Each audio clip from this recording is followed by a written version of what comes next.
ಎಲ್ರಿಗೂ ನಮಸ್ಕಾರ. Welcome to NCG current affairs.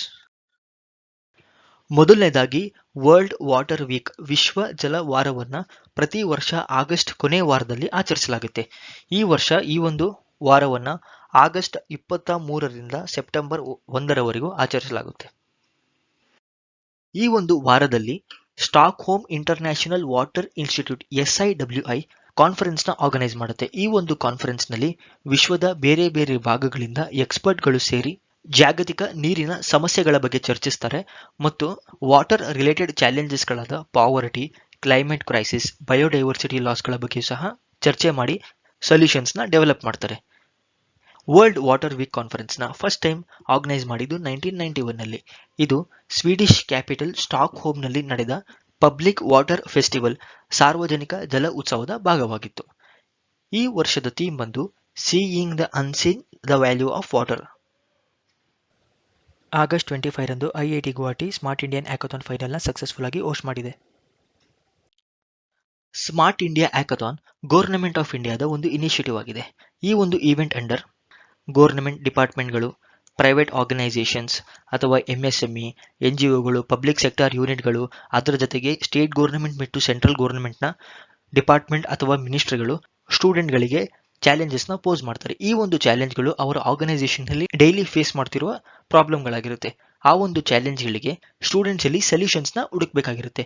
ಈ ವರ್ಷ ಅಂದರೆ SIH 2022 ಅಲ್ಲಿ 476 ಪ್ರಾಬ್ಲಮ್ ಸ್ಟೇಟ್ಮೆಂಟ್ಗಳನ್ನು 62 ಆರ್ಗನೈಸೇಷನ್ ಸ್ಟೂಡೆಂಟ್ಗಳಿಗೆ ಪೋಸ್ ಮಾಡಿತ್ತು.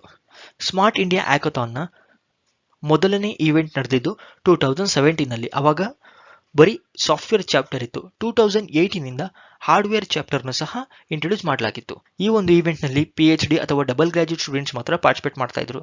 ಈ ವರ್ಷದಿಂದ smart India hackathon junior under school ಸ್ಟೂಡೆಂಟ್ಸ್ಗೂ ಸಹ ಪಾರ್ಟಿಸಿಪೇಟ್ ಮಾಡೋಕೆ ಅವಕಾಶ ಮಾಡಿಕೊಡಲಾಗಿತ್ತು.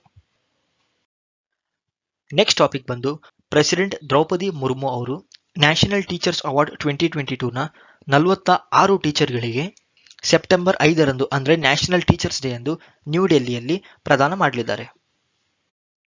ಈ ಒಂದು ಅವಾರ್ಡ್ ಫಂಕ್ಷನ್ನ ಪ್ರತಿ ವರ್ಷ department of school education, ministry of education September 5 teachers day ಎಂದು ಆರ್ಗನೈಸ್ ಮಾಡುತ್ತೆ. ದೇಶದ ಅತ್ಯುತ್ತಮ ಶಿಕ್ಷಕರಿಗೆ ರಾಷ್ಟ್ರೀಯ ಪ್ರಶಸ್ತಿಯನ್ನು ನೀಡಲು ಅವಾರ್ಡೀಸ್ಗಳ ಒಂದು ಸೆಲೆಕ್ಷನ್ ಪ್ರಾಸೆಸ್ ಬಂದು 3 ಹಂತದ ಆಯ್ಕೆ ಪ್ರಕ್ರಿಯೆ ಮೂಲಕ ಆಯ್ಕೆ ಮಾಡಲಾಗುತ್ತೆ. ಈ ಒಂದು ನ್ಯಾಷನಲ್ ಅವಾರ್ಡ್ಸ್ ಟೀಚರ್ಸ್ಗಳಿಗೆ ಕೊಡುವ ಉದ್ದೇಶ ಏನು ಅಂದರೆ ದೇಶದಲ್ಲಿರುವ ಶಿಕ್ಷಕರ ಅನನ್ಯ ಕೊಡುಗೆಯನ್ನು ಕೊಂಡಾಡುವುದಾಗಿದೆ ಮತ್ತು ಅವರ ಕಮಿಟ್ಮೆಂಟ್ ಇಂದ ಶಿಕ್ಷಣದ ಗುಣಮಟ್ಟ ಸುಧಾರಿಸೋದಷ್ಟೇ ಅಲ್ಲದೆ ವಿದ್ಯಾರ್ಥಿಗಳ ಜೀವನವನ್ನು ಶ್ರೀಮಂತಗೊಳಿಸಿದ ಶಿಕ್ಷಕರನ್ನು ಹಾನರ್ ಮಾಡೋದು ಈ ಒಂದು ಅವಾರ್ಡ್ನ ಉದ್ದೇಶ ಆಗಿದೆ. ಕರ್ನಾಟಕದಿಂದ ಈ ವರ್ಷ 2 ಟೀಚರ್ಗಳಾದ G. ಪೊನ್ಸಂಕರಿ ಮತ್ತು ಉಮೇಶ್ TP ಅವರಿಗೆ ಯೂನಿಯನ್ ಮಿನಿಸ್ಟ್ರಿ ಆಫ್ ಎಜುಕೇಷನ್ ಇಂದ ನ್ಯಾಷನಲ್ ಟೀಚರ್ ಅವಾರ್ಡ್ 2022 ಸಿಗ್ತಾ ಇದೆ. ನೆಕ್ಸ್ಟ್ ಟಾಪಿಕ್ ಬಂದು ಇಂಡಿಯಾ ಮತ್ತು 13 ದೇಶಗಳು ಯುಕ್ರೇನ್ ಪ್ರೆಸಿಡೆಂಟ್ ಝೆಲೆನ್ಸ್ಕಿ ಅವರು ಯುನೈಟೆಡ್ ನೇಷನ್ಸ್ ಸೆಕ್ಯೂರಿಟಿ ಕೌನ್ಸಿಲ್ ಅಲ್ಲಿ ವರ್ಚುವಲಿ ಅಥವಾ ಟೆಲಿಕಾನ್ಫರೆನ್ಸ್ ಮೂಲಕ ಭಾಗವಹಿಸಲು ಅಲೋ ಮಾಡಿ ವೋಟ್ ಮಾಡಿದೆ. ಈ ಒಂದು ವೋಟಿಂಗ್ ಪ್ರೊಸೀಜರ್ ಅಲ್ಲಿ ರಷ್ಯಾ ಅಗೇನ್ಸ್ಟ್ ಆಗಿ ವೋಟ್ ಮಾಡಿದ್ರೆ ಚೀನಾ ಇದರಿಂದ ದೂರ ಉಳಿದಿತ್ತು. ರಷ್ಯಾ ಯುಕ್ರೇನ್ ವಾರ್ ಸ್ಟಾರ್ಟ್ ಆಗಿದ್ರಿಂದ UN ನಡೆಸಿದ ಎಷ್ಟೊಂದು ವೋಟಿಂಗ್ ಪ್ರೊಸೀಜರ್ಗಳಲ್ಲಿ ಇಂಡಿಯಾ ಅಬ್ಸ್ಟೇನ್ ಮಾಡ್ಕೊಳ್ತಿತ್ತು ಅಥವಾ ದೂರ ಉಳಿತಿತ್ತು. For the first time India Russia ವಿರುದ್ಧ ವೋಟ್ ಮಾಡಿದೆ. ರಷ್ಯಾ ಪ್ರಕಾರ ಯುನೈಟೆಡ್ ನೇಷನ್ ಸೆಕ್ಯೂರಿಟಿ ಕೌನ್ಸಿಲ್ ರೂಲ್ನಲ್ಲಿ ಈ ಸಭೆಯಲ್ಲಿ ಪಾಲ್ಗೊಳ್ಬೇಕಂದ್ರೆ ಇನ್ ಪರ್ಸನ್ ಅಥವಾ ದೈಹಿಕವಾಗಿಯೇ ಪಾಲ್ಗೊಳ್ಬೇಕಾಗಿರುತ್ತೆ.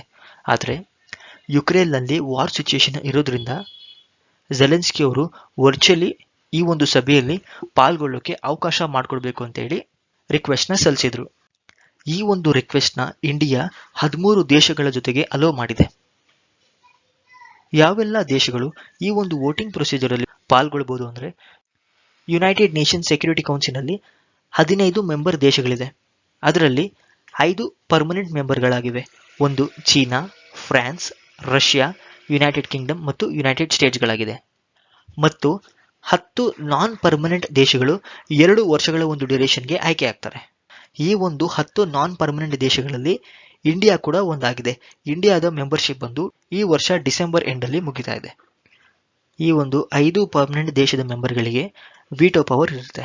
ಈ ಒಂದು ವಿಟೋ ಪವರ್ ಇಂದ ಬೇರೆ ದೇಶಗಳು ಏನೇ ರೆಸೊಲ್ಯೂಷನ್ ಪಾಸ್ ಮಾಡಿದ್ರು ಈ ಒಂದು 5 ದೇಶಗಳಲ್ಲಿ ಯಾವುದಾದ್ರೂ ಒಂದು ದೇಶ ವಿಟೋ ಪವರ್ ಯೂಸ್ ಮಾಡಿದ್ರೆ ಆ ಒಂದು ರೆಸೊಲ್ಯೂಷನ್ ಡಿಸಾಲ್ವ್ ಆಗುತ್ತೆ.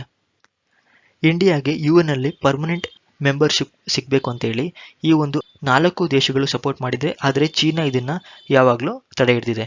ಮತ್ತು ಇದೇ ವಿಟೋ ಪವರ್ ಇಂದ ರಷ್ಯಾ ಇಂಡಿಯಾಗೆ 6 ಬಾರಿ ಸೇವ್ ಮಾಡಿದೆ ಅಂತ ಹೇಳ್ಬೋದು. ಫಾರ್ ಎಕ್ಸಾಂಪಲ್ 1961 ನಲ್ಲಿ ಗೋವಾ, ದಮಾನ್ ಮತ್ತು ದಿಯುದ ವಿಚಾರವಾಗಿ, ಮತ್ತು 1971 ನಲ್ಲಿ ಬಾಂಗ್ಲಾದೇಶ್ ಲಿಬರೇಷನ್ ಟೈಮ್ನಲ್ಲಿ, ಮತ್ತು ಕಾಶ್ಮೀರ್ನ ವಿಚಾರದಲ್ಲಿ ಎಷ್ಟೊಂದ್ಸಲ ಬೇರೆ ದೇಶಗಳು ಇಂಟರ್ಫಿಯರ್ ಆಗಬಾರ್ದು ಅಂತ ಹೇಳಿ ಇಂಡಿಯಾದ ಪರವಾಗಿ ರಷ್ಯಾ ವೋಟ್ ಮಾಡಿದೆ. ಈ ಸಲ ಇಂಡಿಯಾ ರಷ್ಯಾ ವಿರುದ್ಧ ವೋಟ್ ಮಾಡಿದ್ರೂ ಸಹ ಡೈರೆಕ್ಟ್ಲಿ ರಷ್ಯಾನ ಅಪೋಸ್ ಮಾಡಿಲ್ಲ.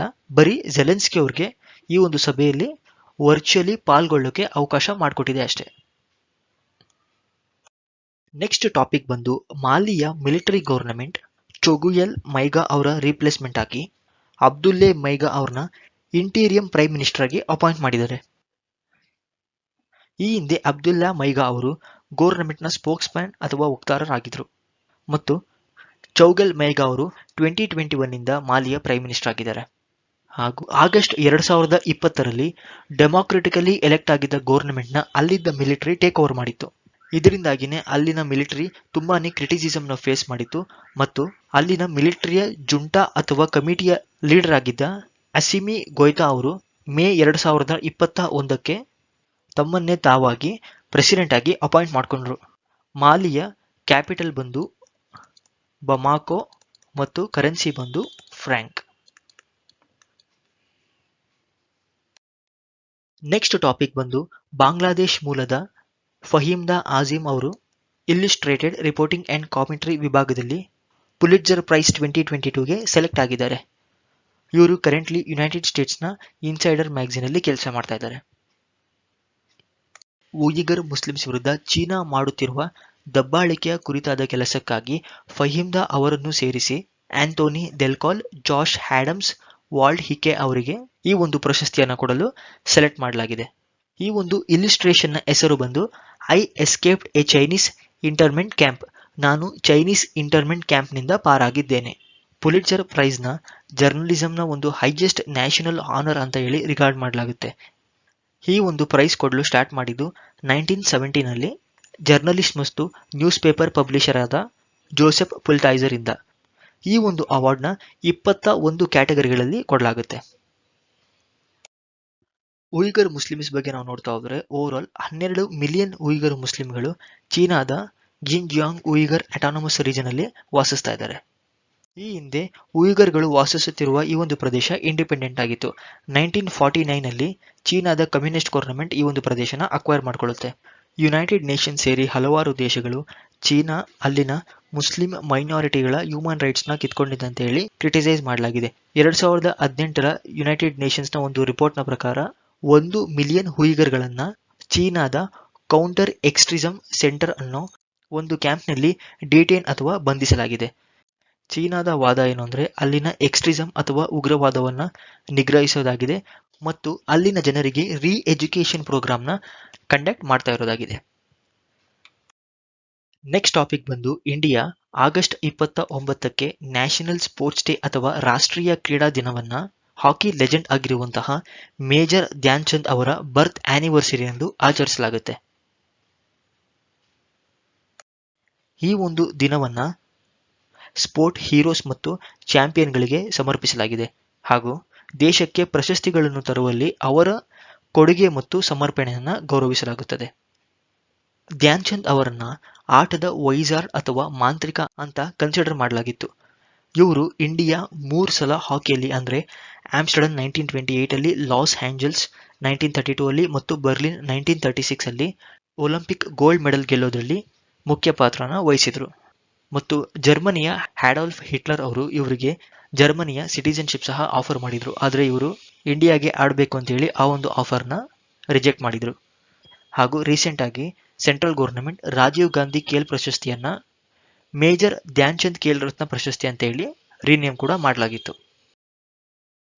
ನೆಕ್ಸ್ಟ್ ಟಾಪಿಕ್ ಬಂದು ನಿರಾಶ್ರಿತರನ್ನು ಸ್ವಾಗತಿಸಲು ಜರ್ಮನಿಯ ಫಾರ್ಮರ್ ಚಾನ್ಸಲರ್ ಏಂಜೆಲಾ ಮರ್ಕೆಲ್ ಅವರ ಪ್ರಯತ್ನಕ್ಕಾಗಿ ಯುನೆಸ್ಕೋ 2022 ಪೀಸ್ ಪ್ರೈಸ್ನ ಅವಾರ್ಡ್ ಮಾಡಲಾಗಿದೆ. 2015ರಲ್ಲಿ 1.2 ಮಿಲಿಯನ್ಗಿಂತ ಹೆಚ್ಚು ರೆಫ್ಯೂಜಿಗಳು ಅಥವಾ ನಿರಾಶ್ರಿತರು ಎಸ್ಪೆಷಲಿ ಸಿರಿಯಾ, ಇರಾಕ್, ಅಫ್ಘಾನಿಸ್ತಾನ್ ಮತ್ತು ಎರಿಟ್ರಿಯಾಯಿಂದ ಯುರೋಪ್ ದೇಶಗಳತ್ತ ವಲಸೆ ಬರ್ತಾ ಇದ್ವು. ಆ ಒಂದು ಟೈಮ್ನಲ್ಲಿ ಜರ್ಮನಿಯ ಚಾನ್ಸಲರ್ ಆಗಿದ್ದ ಏಂಜೆಲಾ ಮರ್ಕೆಲ್ ಅವರು ತಮ್ಮ ದೇಶದ ಬಾರ್ಡರ್ಗಳನ್ನು ಓಪನ್ ಮಾಡಿ ಅವರಿಗೆ ಆಶ್ರಯವನ್ನು ಕೊಡಲು ಮುಂದಾದರು ಮತ್ತು ವೀರ್ ಸ್ಯಾಚೆನ್ ದಾಸ್ ಅಥವಾ ವಿ ಕ್ಯಾನ್ ಡೂ ದಿಸ್ ಅಂತೇಳಿ ಒಂದು ಸ್ಲೋಗನ್ ಸಹ ಡಿಕ್ಲೇರ್ ಮಾಡಿದ್ರು. ಈ ಒಂದು ಕಾರಣದಿಂದಾಗಿ ಇವರಿಗೆ ಯುನೆಸ್ಕೋ ಪೀಸ್ ಪ್ರೈಸ್ ಅಥವಾ ಶಾಂತಿ ಪ್ರಶಸ್ತಿಯನ್ನು ಈ ವರ್ಷ ಕೊಡಲಾಗ್ತಾ ಇದೆ. ಈ ಒಂದು ಪ್ರೈಸ್ನ officially Felix Houphouet Boigny UNESCO peace prize ಅಂತ ಹೇಳಿ ಕರೆಯಲಾಗುತ್ತೆ.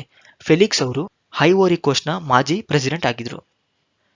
ಈ ಒಂದು ಅವಾರ್ಡ್ನ 1989 ಇಂದ ಯಾವೆಲ್ಲ ಇಂಡಿವಿಜುವಲ್ಸ್, ಆರ್ಗನೈಸೇಷನ್ಸ್ ಅಥವಾ ಇನ್ಸ್ಟಿಟ್ಯೂಟ್ಗಳು ಶಾಂತಿಯನ್ನು ಉತ್ತೇಜಿಸಲು ಅಥವಾ ಸುರಕ್ಷಿತಗೊಳಿಸಲು ಎಫರ್ಟ್ಸ್ನ ಹಾಕ್ತಾರೋ ಅವ್ರಿಗೆಲ್ಲ ಈ ಒಂದು ಅವಾರ್ಡ್ನ ಕೊಡಲಾಗುತ್ತೆ. ಏನಾದರೂ ಫೀಡ್ಬ್ಯಾಕ್ ಇದ್ರೆ ಮತ್ತು ಈ ವಿಡಿಯೋದ ಸ್ಲೈಡ್ಗಳು PDF ಫಾರ್ಮ್ಯಾಟ್ನಲ್ಲಿ ಬೇಕಿದ್ರೆ ದಯವಿಟ್ಟು ಕಮೆಂಟ್ ಬಾಕ್ಸಲ್ಲಿ ತಿಳಿಸಿ. Thank you.